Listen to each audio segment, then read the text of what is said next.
I've still left myself one day at the end to read a whole book. Hey, clown. Jester? You have done it again.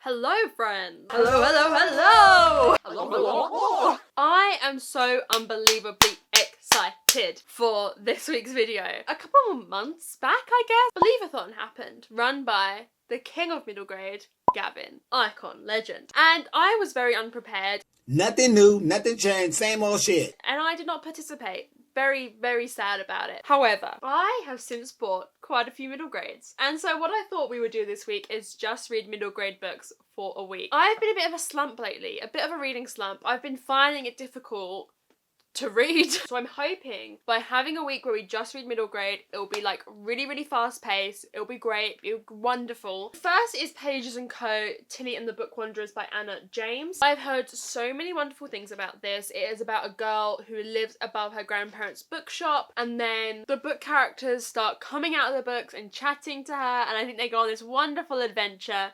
And yeah, this is just one that I've heard so many good things about, and I am going to be reading it with Molly, who has a booktube channel which you should definitely go check her out. I'll be linking her down below. I cannot wait to buddy read this with her. I think we're going to start it tonight. Oh, we've got illustrations in here. I'm just so ready for the vibe. I'm just so ready to be reading middle grade books. I feel like it's really what my soul needs right now.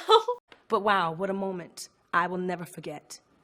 A moment that is most pleasing to me in my career. Then I'm so excited to read this. I'm going to be reading The Clockworks Sparrow, which is the first in the Sinclair's Mysteries by Catherine Woodfine. So this is set in like Victorian London, I believe. And I remember I read the blurb out on my book haul, but it's like, oh, it's just so good. Tremble as the most dastardly criminals in London enact their wicked plans. I just love it. I believe Sinclair's in this book is like a department store. I'm really in the mood for like a middle grade historical mystery. It's everything I want right now. So if it's bad, I'm suing. I am relying on this book to be good. I was playing.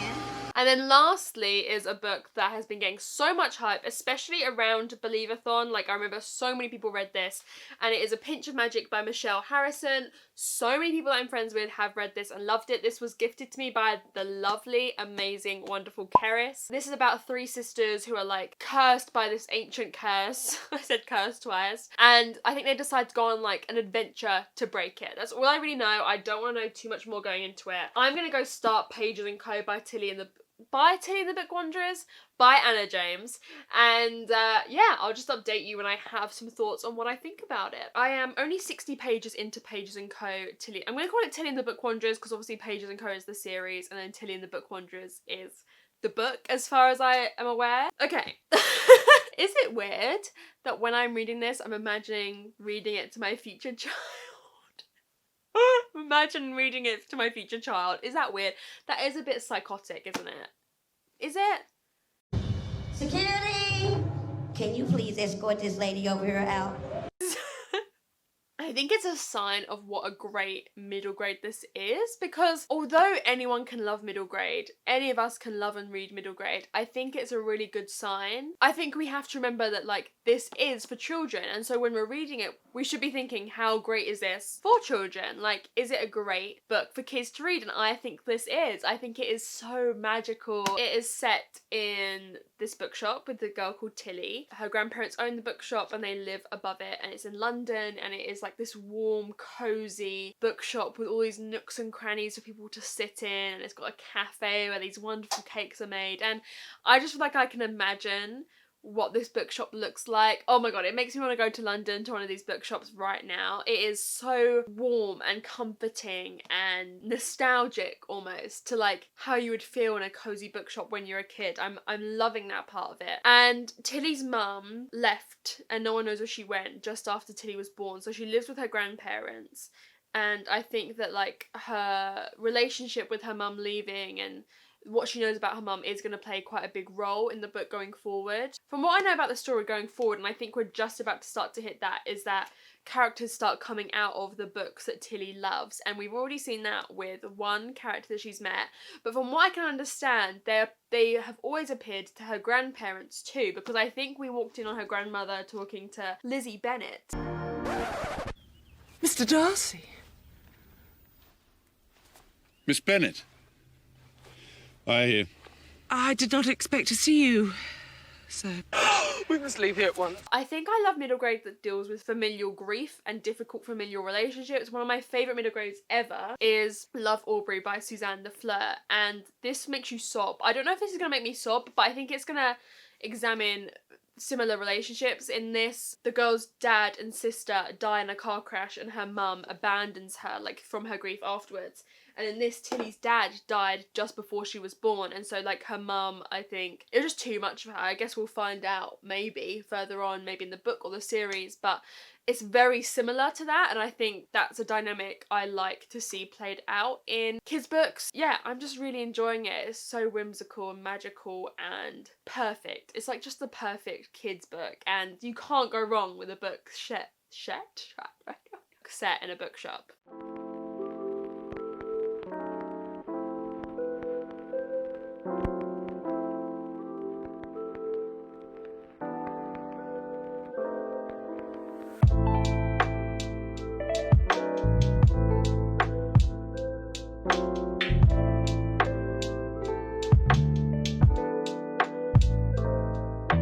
I'm 208 pages into Pages & Co, so I'm just over halfway. I feel like right now I don't have much to update you on. Hang on, I'm cutting half my head off. Who do I think I am? I would have loved to have this book as a kid. It is the perfect balance of like cozy but also magical. It has that magicalness, that aloofness, but also that warm and coziness. We're just starting to explore the concept of bookwondrous, so Tilly and her friend being able to travel into books and explore them and get to know the characters in them and how to do it safely. I think I know who the villain is. It's a kid's book actually, so I do know who the villain is. I don't need to be so like I'm a genius. Mastermind. See, I'm telling you, I have the mind of a master. I have the mind of a mastermind. What's that? I don't know, but you know, I'm so creative like that. But like the conflict hasn't necessarily started yet. There's seeds of the conflict, but we're not actually worried about anything yet. It's kind of just coasting along and almost still introducing the story. That is the one thing I would say about this, is that I still feel like we are only maybe just getting into the middle of the book. And so I just wish we kind of had got into a bit more of a conflict scenario. I just took my makeup off because I was like, oh, I'm not gonna film again tonight. But a plot twist just happened that I did not see coming and that I really like and that makes total sense. And I'm really glad that I wasn't expecting there to be any plot twist. Do you know what I mean? So I'm really glad that something has happened which has actually surprised me and made me go, oh, okay, and has taken the story in a really interesting direction. So I'm actually way more excited to finish this now. So I am here with my new redesigned bookshelves. If you want to see me reorganizing my bookshelves, then I'll link to the last video I posted where I do that and I paint my bookshelf that is over there, paint it pink. I had so much fun and I'm so happy with the way they look right now. So let's come back to me though. I'm what's important here. Somebody lied to her several times and told her that she was fly, hot, and sexy and beautiful, and she's nothing like that. She's nothing of the sort. I finished Pages & Co, Tilly and the Bookwondrous last night, and I'm gonna give it like a 3.5 stars. I'm giving it a 4 on Goodreads. I loved throughout how this reminded you of the magic of being a kid reading. Do you know what I mean?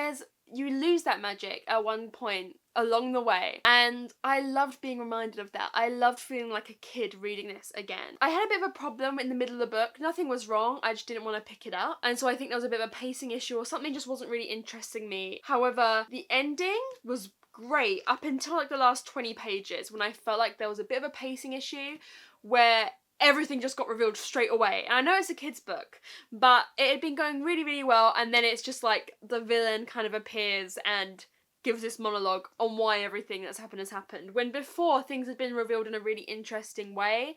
And so I felt like it was a shame that after the pre-ending ending that we just had, then when that all happened, we reached the climax, it was kind of just like, this is why this happened, we're done. But I really loved the story. I loved the direction that the book took. I talked about that plot twist I didn't see coming, and that impacted really the way the story went, and I loved it. I really didn't expect that to happen, and I thought it was such a heartwarming, interesting storyline for us to go and pursue. So I really, really loved this. I think it's a great kids book, and I did cry a bit at the last page. The very last page in the epilogue, tears were formed. So now I'm going to start The Clockwork Sparrow by Kathleen Woodfine. I'm so excited to read this. This is probably out of the three the one I'm most excited to read.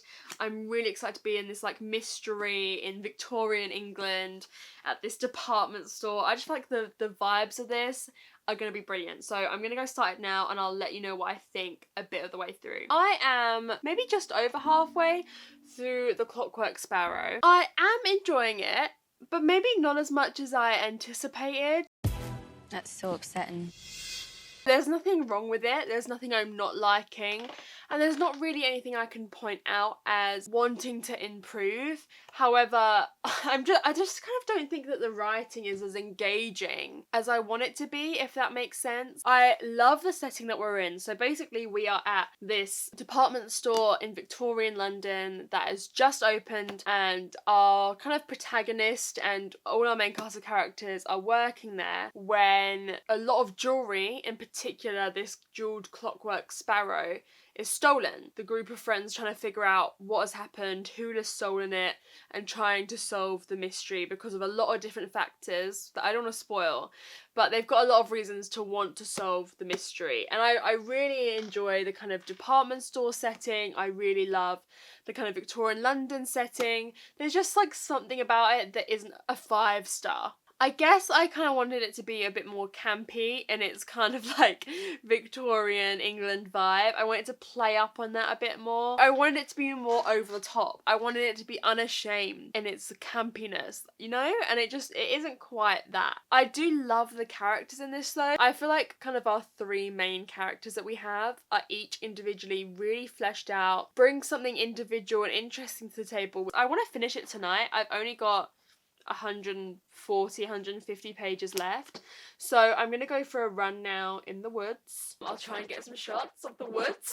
I don't know why you care. It's such a readable book. I think all mysteries are, but because it's middle grade, it's extra readable.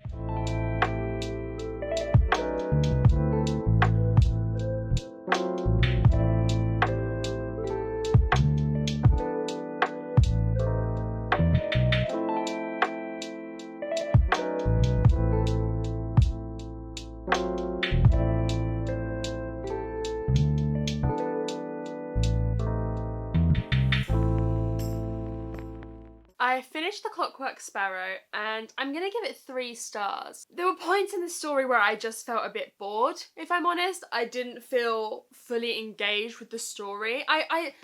You know, a book needs to immerse you. A book needs to fully draw you in and like surround you with the story. And at times I just kind of felt like I was just reading words on a page. I'm sad I can't even look at the wall without thinking sad things about it. I'm so disappointed because this was the book I was most excited for out of all of these 3. Still, in theory, it's one I should have loved. Like, I should have loved the atmosphere, but there was just something about the writing in this that I really, really struggled to engage with. And it's difficult for me because there was nothing overtly wrong with it.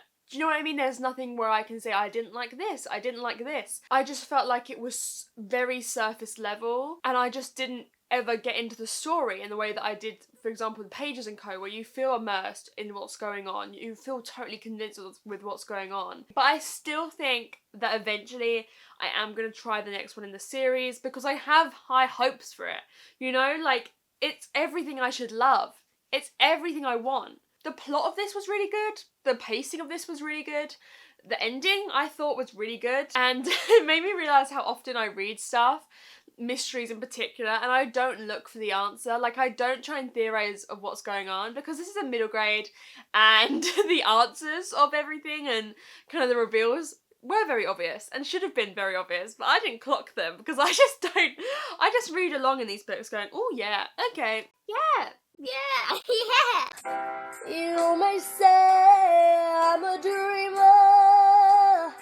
So I didn't see the reveals coming, but it's just made me realise how often I don't look for those things. I just read along and just have a nice time. Yeah, I had no problem with the plot, the pacing, the reveals. I thought that was all very good. I just never really got into the story or the writing. I think there was just something about the writing at this point in time that didn't work for me. I have actually started A Pinch of Magic. I was listening to the audiobook yesterday and I'm actually already 100 pages in, so I've only got 250-ish to read today, which is good because somehow having 2 weeks to read these middle grades, I've still left myself one day at the end to read a whole book. Hey, clown. Jester, You have done it again, constantly raising the bar for the circus. and doing it. Foolishly. I'd say I'm surprised, but I know who you are. I've seen it up close and personal. The audiobook is so good. The narrator is great. I want to know what else she has narrated because I will listen to it. This is about 3 sisters who are trapped by this ancient curse, and they each have a magical object which will eventually become theirs, which is supposed to help them in their situation somewhat. They are currently, at the point I'm at, they're trying to figure out a way to break the curse that they're in. I'm loving the kind of like normal setting we're in, I guess, with the location, but it being so magical. Just the little hints of magic in an otherwise normal life. I'm really loving. I do love that in my fantasy. I'm really enjoying this. So far, I think this has had the best start for me out of all 3 books. I think the setting is so vivid, so engaging. You want to go under the covers? Come here. You don't really know today, do you, if you're in the mood? So I just finished A Pinch of Magic and I think I'm gonna give this 4 stars. It was a 3.5, 3.75. Up until I would say the last 60 to 70 pages, I loved the ending. I loved the turn we took at the ending. I did not predict it at all. I did not see it coming at all. And I thought it was a lovely ending and it really rejuvenated the story for me. Like the story, I said, I guess with all of these middle grades, that like in the middle I just found like myself getting a bit stuck. Whereas that I found the ending of this just like fully made me just get into the story so much more and I loved it. I was like, wow, okay, this is a great turn to go on. We've really flipped the story a bit. I'm really excited for where the story's gonna go. I don't see almost where the story can go for the sequel, so I'm very interested to read the next book in this series. I think it's A Sprinkle of Sorcery or something like that. It kind of wrapped everything up very nicely. This could be a standalone, and I became really attached to the characters by the end of it. In a way that I was really surprised. So I think this was my favourite out of the 3 and I really didn't expect it to. I expected this to be my least favourite. Again, this captures so well that child magic. If you're wanting to get into reading more middle grade, I would really recommend this. The audiobook was incredible. I read the whole thing through the audiobook. I read along physically for a lot of it as well, but the audiobook was like the primary way I read this and I'd really recommend it. The author does a great job. She's so expressive for all the characters and again, I've had like a really good stint with audiobooks lately, but one of the best audiobooks I've read. I really, really loved it. I thought all the characters shone, a lot of the minor characters shone, the atmosphere shone, and really, if you're looking for a middle grade with a really strong location, setting, atmosphere, eeriness, this is it. Great family relations, and not even just within the 3 main sisters. I don't want to spoil anything, but there's also other really interesting looks at families. Let me know down below what some of your favourite middle grades are. I would love to read more, and let me know whether you've loved or hated any of these books I read in this video. Thank you so much again for watching. Please subscribe if you haven't already, and I will see you very, very soon with another video. Bye!